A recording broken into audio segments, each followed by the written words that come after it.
सोचिए अगर मैं ये कहूं कि मानव इतिहास की जो किताब हमने और आपने स्कूल में पढ़ी है, उसके पहले कुछ पन्ने फाड़ दिए गए हों तो हमें हमेशा यही बताया गया कि अमेज़न का जंगल बस एक घना जंगली इलाका है, इंसानों के रहने लायक नहीं। लेकिन ये एक बहुत बड़ा झूठ है। आज हम दरवाज़ा खोलने वाले हैं एक ऐसे अदृश्य शहर का जहां ऐसी तकनीक थी जिससे आज भी हम सिर्फ जादू ही समझ सकते।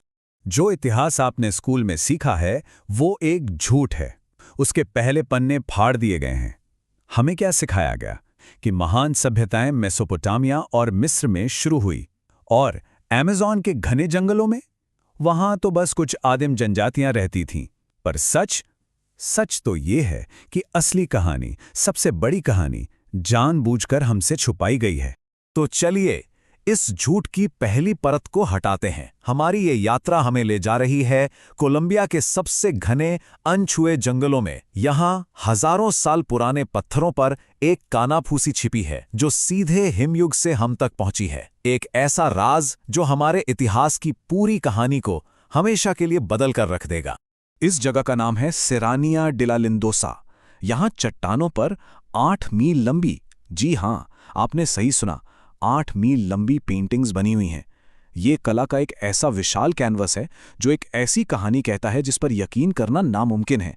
पर असली राज इसकी लंबाई में नहीं बल्कि इस बात में है कि इन पर बना क्या। इन दीवारों पर ऐसे जानवर बने हैं जो आइस एज यानी हिमयुग के साथ ही खत्म हो गए थे। मास्टरडॉन्स यानी हाथियों के विशालकाय पूर्वज, पैलियोलामा एक विलुप्त हो चुका ऊंट, और तो और जाइंट स्लोथ्स जो एक कार के बराबर बड़े होते थे। ये कोई मामूली चित्रकारी नहीं है, ये एक खोई हुई दुनिया का आखिरी सबूत है। अब जरा इस टाइमलाइन के विरोधाभास को समझिए।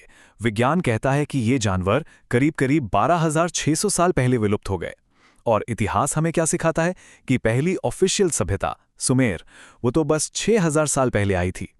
तो सवाल ये है, सबसे बड़ा सवाल, कि अगर सभ्यता ही 6,000 साल पुरानी है तो फिर 12,600 साल पहले इन जानवरों की इतनी सटीक पेंटिंग आखिर बनाई किसने? तो आखिर वो कौन थे?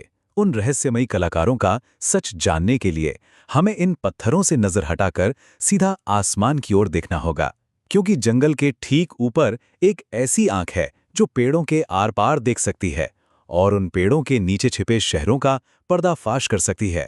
सदियों तक पूरी दुनिया यही मानती रही कि अमेज़न में बड़े शहर बस ही नहीं सकते। कहा गया कि वहां की जमीन बंजर है, लगातार बारिश सारे पोषक तत्व बहा ले जाती है, तो बड़ी खेती हो ही नहीं सकती। तो फिर उन पेड़ों के नीचे आखिर क्या छुपा था? प्रकृति हमसे क्या छुपा रही थी? जवाब मिला लाइडार टेक्नोलॉजी से, और इसने सब कुछ बदल दिया।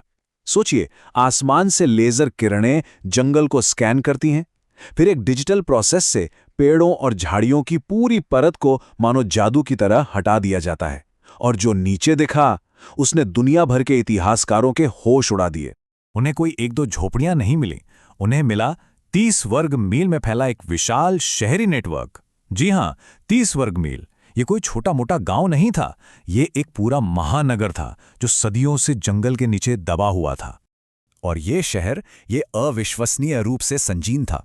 एकदम सीधी सड़कें जो मीलों तक फैली थीं, पानी के मैनेजमेंट के लिए नहरों का एक जटिल जाल, 60-60 फीट ऊंचे मिट्टी के पिरामिड और चबूतरे।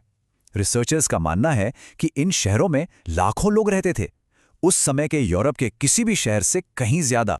लेकिन ये सवाल दिमाग में घूमता है कि इतने बड़े शहरों को इतने घने जंगल के बीच जिंदा रखना नामुमकिन सा लगता है। उन्होंने ये किया कैसे? इसका जवाब उनकी टेक्नोलॉजी में छिपा है। एक ऐसी टेक्नोलॉजी जो अपने समय से इतनी आगे थी कि आज भी हमें किसी चमत्कार से कम नहीं लगती। तो सबसे बड़ा सवाल, ऐसी जगह जहां की मिट्टी बंजर हो, वहां लाखों लोगों का पेट कैसे भरता था? जवाब है टेरा प्रिटा, यानी काली मिट्टी। पर यह कोई प्राकृतिक मिट्टी नहीं है, ये इंसानों द्वारा बनाई गई एक सुपर सॉइल है जो हजारों साल बाद आज भी उपजाऊ है। उन्होंने सचमुच बंजर मिट्टी को सोने में बदल दिया। और जो बात सच में दिमाग को सुन्न कर देती है वो ये है कि ये मिट्टी जिंदा है। इसमें ऐसे बैक्टीरिया हैं जो खुद बखुद बढ़ते रहते हैं और उपजाऊपन फैलाते हैं। ये 12,000 साल पुरानी माइक्रोबायोलॉजी है, आज की मॉडर्न फर्टिलाइजर इंडस्ट्री के लिए एक सीधी चुनौती। लेकिन उनकी टेक्नोलॉजी सिर्फ मिट्टी तक ही सीमित नहीं थी। वो अपने पीछे सोने की कुछ छोटी छोटी कलाकृतियां भी छोड़ गए हैं जिनकी कोई व्याख्या ही नहीं है। सालों तक आर्कियोलॉजिस्ट इन्हें बस कीड़े मकोड़े या पक्षी मानकर नजरअंदाज करते रहे, लेकिन फिर किसी ने इन पर जरा गौर से देखा। इनके पंख पक्षियों की तरह नहीं बल्कि नीचे की तरफ हैं, जैसे किसी हवाई जहाज के होते हैं। इनकी पूंछ पर एक सीधा खड़ा स्टेबलाइजर है, बिल्कुल एक मॉडर्न जेट की तरह। और हद तो तब हो गई जब इंजीनियर्स ने इनका एक बड़ा मॉडल बनाकर विंड टनल में टेस्ट किया और पाया कि ये पूरी तरह से एरोडायनामिक है। तो सवाल ये है कि अगर वो इतने उन्नत थे, इतने महान थे, तो फिर गए कहां? अब हम इस कहानी के सबसे भारी और सबसे गंभीर हिस्से में पहुंच रहे हैं। वो दिन जब आसमान गिर गया था। लाखों लोगों की एक पूरी सभ्यता, जिसके शहर मीलों तक फैले थे, बिना कोई निशान छोड़े आखिर गायब कैसे हो सकती हैं? इतने बड़े बड़े शहर वीरान क्यों हो गए? उनके निशान कहाँ हैं? जवाब शायद आसमान से ही आया। लगभग 12,800 साल पहले एक विशाल धूमकेतु के टुकड़े पृथ्वी से टकराए, जिससे यंगर ड्रायस कैटाक्लिज्म नाम की एक तबाही आई। इस एक घटना ने दुनिया भर में भयंकर आग और विनाशकारी बाढ़ ला दी। और अमेज़न की प्राचीन कथाओं में भी आग की बारिश का जिक्र मिलता है। वो गायब नहीं हुए, उन्हें रीसेट कर दिया गया। प्रकृति का वो प्रहार इतना जबरदस्त था कि सब कुछ मिट गया।